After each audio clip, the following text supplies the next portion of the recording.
اعوذ باللہ من الشیطان الرجیم، بسم اللہ الرحمن الرحیم۔ عزاداری امام حسین کے اوپر جو مختلف اعتراضات کیے جاتے ہیں، ان میں سے ایک اعتراض جو پیش کیا جاتا ہے وہ یہ کہ رونے سے کیا فائدہ ہے، گریہ کرنے سے کیا فائدہ۔ اگر آپ کو بہت امام حسین کا غم ہے اور بہت امام حسین سے محبت ہے تو ان کی اتباع کر لیں، کافی ہے۔ یہ الگ سے خاص طور پہ اس انداز سے امام حسین کے اوپر گریہ کرنے سے کیا ملنا، کیا فائدہ۔ اور یہی اعتراض بعض اوقات ایک اور سیاق میں بھی پیش کیا جاتا ہے اور ایک اور جو ہے وہ جملے کے ساتھ بھی پیش کیا جاتا ہے، اور وہ یہ کہ اگر امام حسین کی اطاعت نہیں کرے تو گریہ بیکار ہے۔ ایک جانب اعتراض کس انداز سے ہے، دونوں اعتراضات کی ایک ہی روح ہے، ایک ہی جو ہے وہ ان کا مقصد ہے۔ پہلا اعتراض کیا، گریہ سے کیا فائدہ، اور دوسرا رخ کیا اس اعتراض کا جو پیش کیا جاتا ہے کہ اگر اطاعت نہیں کرے تو گریہ بیکار ہے اور بے فائدہ ہے۔ اس اعتراض کے جواب پہ آنے سے پہلے یہ چاہوں گا کہ اس اعتراض کا اور اس اشکال کا منشا سمجھے، یہ بات سمجھے سامنے والے کے ذہن میں اعتراض کہاں سے آ رہا ہے۔ اور اس اعتراض کا منشا یہ ہے، اس اعتراض کو جو ذہن میں آ رہا ہے اس کا منبع یہ ہے کہ اعتراض کرنے والا سمجھتا ہے کہ دین کے اندر جذبات اور اعتقادات کا کوئی عمل دخل نہیں ہے۔ اعتراض کرنے والے کے گویا ذہن میں یہ بات ہے کہ دین صرف جو ہے وہ افعال کے ظاہری طور پہ عمل کرنے کا نام ہے، اور دین کے اندر کیفیت قلبی، دل کی کیفیت اور دل میں آنے والے احساسات اور دل میں آنے والے اعتقادات کی کوئی جگہ نہیں ہے۔ جب اس اعتراض کرنے والے کے ذہن میں یہ کانسیپٹ ہے تو اس کے بعد یہ اعتراض کرتا ہے، وگرنہ اگر اس اعتراض کرنے والوں کو یہ بات سمجھ میں آ جائے کہ دین کے اندر جہاں افعال کی اہمیت ہے، جہاں ظاہری طور پہ انجام دیے جانے والے افعال کی اہمیت ہے، وہیں دین کے اندر کیفیات قلبی کی بھی اہمیت ہے اور دل میں موجود اعتقادات کی بھی اسی انداز اہمیت ہے جس انداز سے افعال کی اہمیت ہے، بلکہ ایک مرحلہ آگے بڑھ کے کہ جہاں وہ کیفیات ہیں جن کا ایمان سے تعلق ہے، تو ان دل میں موجود کیفیات کی اہمیت عمل سے زیادہ بڑھ جاتی ہے، کیونکہ ان کے اوپر عمل کا دار و مدار ہوتا ہے، کیونکہ ان کا تعلق براہ راست ایمان سے ہے انسان کے۔ تو یہ بات واضح ہو جائے کہ دین کے اندر ان کی اہمیت ہے۔ یہاں تک ہمیں بعض ایک روایت اس انداز سے بھی دکھائی دیتی ہیں کہ حل الدین الا الحب، کیا دین جو ہے وہ صرف محبت کا نام نہیں ہے؟ تو دین کے اندر محبت اور غیر محبت اس کی بہت زیادہ اہمیت دکھائی دیتی ہے۔ ہاں، یہ مقام اپنے جگہ بات ہے کہ جب محبت سچی ہوگی تو خود بخود اتباع کی جانب لے کے آئے گی، کہ جس طریقے سے قرآن نے اشارہ کیا سورہ مبارکہ آل عمران کہ قل ان تحبون اللہ فاتبعونی یحببکم اللہ، کہ کہہ دیجئے اے رسول اگر تم مجھ سے محبت کرتے ہو تو میری اتباع کرو تو اللہ تم سے محبت کرنے لگے گا۔ ہاں، لیکن عمل کا آغاز کہاں سے ہوگا؟ مجھ سے محبت کرتے ہو۔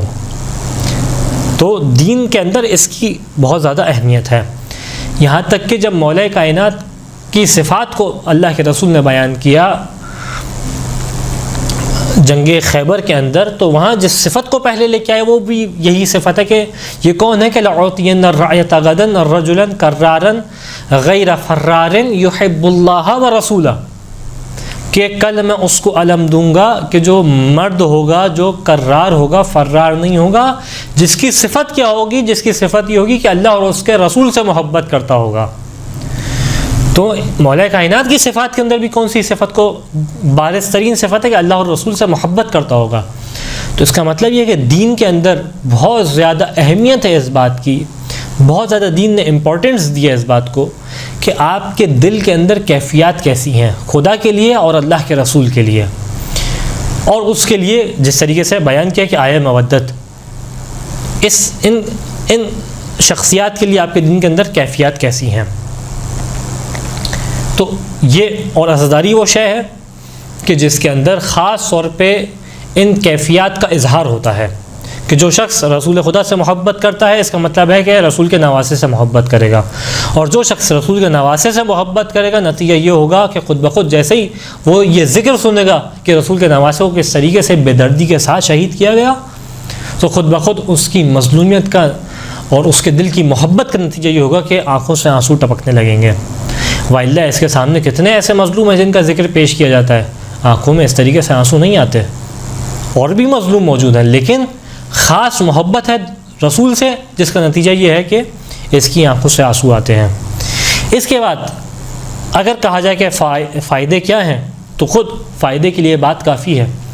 کہ یہ جو گریہ کرنا ہے بنیادی طور پہ اللہ کے رسول کی بارگاہ میں پرسے کو پیش کرنا ہے. یعنی جب آپ امام حسین کے اوپر گریہ کرتے ہیں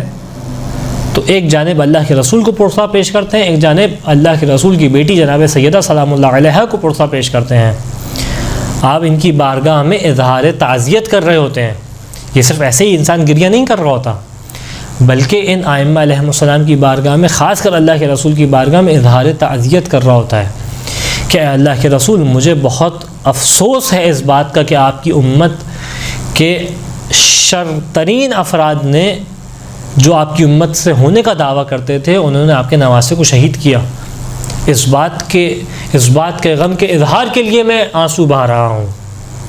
پس اس کے اندر شرط یہ ہے کہ اس طریقہ کار سے ہو کہ یہ پرسے کی کیفیت کے اندر شمار کیا جائے. اگر پرسے کی کیفیت نہیں ہے تو ہاں آپ کا اعتراض ویلڈ ہے, لیکن جب تک پرسے کی کیفیت موجود ہے اس پہ اعتراض کیا جانا مناسب نہیں ہے. اس کے بعد اس کی مثال کیا ہے؟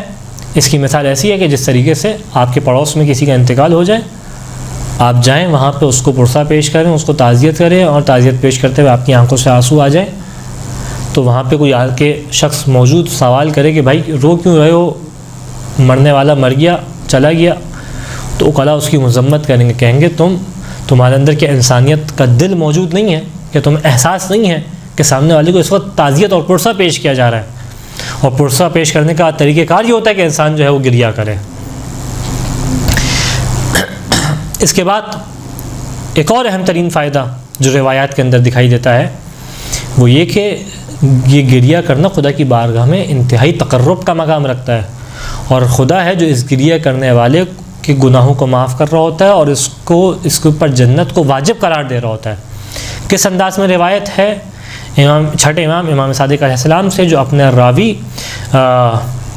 ابو ہارون کو بیان کر رہے ہیں. ابو ہارون مقفوف اور کامل الزیارت نے اس روایت کو نقل کیا کہ من انشد فی الحسین شعرا فبقا وابقا عشرہ کتبت لہ الجنہ, کہ جو امام حسین کے اوپر شعر کو پڑھے, اشعار کو پڑھے, اور نتیجہ کیا ہو خود بھی گریہ کرے اور 10 لوگوں کو گریہ کرائے, تو خدا اس کے اوپر جنت کو قرار دے گا. پھر بیان کیا من انشد فی الحسین شعرا فبقا وابقا خمسہ, جو امام حسین کے اوپر گریہ کرے, شعر کو لکھے, اور شعر کو لکھنے کے نتیجے میں خود گریہ کرے اور 5 لوگوں کو گریہ کرائے. پہلے 10 کہا, 10 نہیں ہے 5 کو تم گریہ کرا لو, کتبت لہ الجنہ, جنت واجب ہو جائے گی. پھر بیان کیا من انشد فی الحسین شعرا فبقا وابقا واحدا, تم 5 کو گریہ نہیں کرا سکتے, 10 کو نہیں کرا سکتے, 1 کو گریہ کرا دو, نتیجہ کیا ہوگا کتبت لہما الجنہ,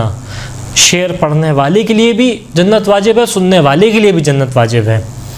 یہاں تک بیان کرتے ہیں کہ من ذکر الحسین عندہ, اگر تم اشعار نہیں کہہ سکتے اور تمہارے سامنے امام حسین کا ذکر ہو رہا ہے, فخرج من عینہ من الدموع مقدار جناح ذباب, اور نتیجہ ہو کہ گریے کہ جب اس کے سامنے امام حسین کا ذکر ہو آنکھوں سے مکھی کے پر کے برابر بھی آنسو آ جائیں, کان ثواب علی اللہ, اس کا ثواب اللہ کے اوپر ہے. ولم یرضى له بدون الجنہ, تو خدا جو ہے وہ بغیر جنت کے راضی نہیں ہے اس سے. اس روایت کے اندر کہیں بیان نہیں کیا, اور اس جیسی کئی روایات ہیں جس کے اندر کہیں بیان نہیں کیا کہ گریے کے ساتھ یہ عمل بھی کرے, نہیں, بلکہ کیا بیان کیا امام حسین کے اوپر گریہ کرے. بس یہ گریہ کافی ہے امام حسین کے اوپر. جہاں تمہارے اندر یہ گریہ موجود ہے امام حسین کے, تمہارے لیے ثواب لکھا جا رہا ہے, لکھا جائے گا, اور جنت تمہارے اوپر واجب ہوگی. تو جس طریقے سے روایات نے بیان کیا اس طریقے سے اگر انسان ان روایات پہ عمل کرے تو امام حسین کے اوپر گریہ کرنا ایسا طریقے سے ثواب رکھتا ہے. پھر چوتھا فائدہ کیا کہ خود اس گریہ کرنا اجر رسالت کا سبب بنتا ہے, کہ اجر رسالت کے اعتبار سے انسان گریہ کر رہا ہے, اور جو ہے وہ اجر رسالت یہ ہے کہ مودت قربہ کو اختیار کیا جائے, اور مودت قربہ کا تقاضا یہ ہے کہ آل رسول کے غم میں غمگین ہوا جائے. اور اس کے بعد اہم ترین فائدہ اور وہ یہ کہ یہ تعاصی ہے انبیاء علیہ السلام کی، یعنی جس طریقے سے انبیاء نے امام حسین کے اوپر گریہ کیا، یہ تعاصی ہے، یہ پیروی ہے ان انبیاء کے افعال کی کہ جس طریقے سے جناب ابراہیم گریہ کر رہے ہیں، جناب آدم گریہ کر رہے ہیں، جناب نوح گریہ کر رہے ہیں، جناب یوسف اور تمام انبیاء گریہ کر رہے ہیں، ہم گریہ کر کے ان انبیاء کے فعل کی اقتداء کرتے ہیں، ان کی پیروی کرتے ہیں۔ اور یہاں تک کہ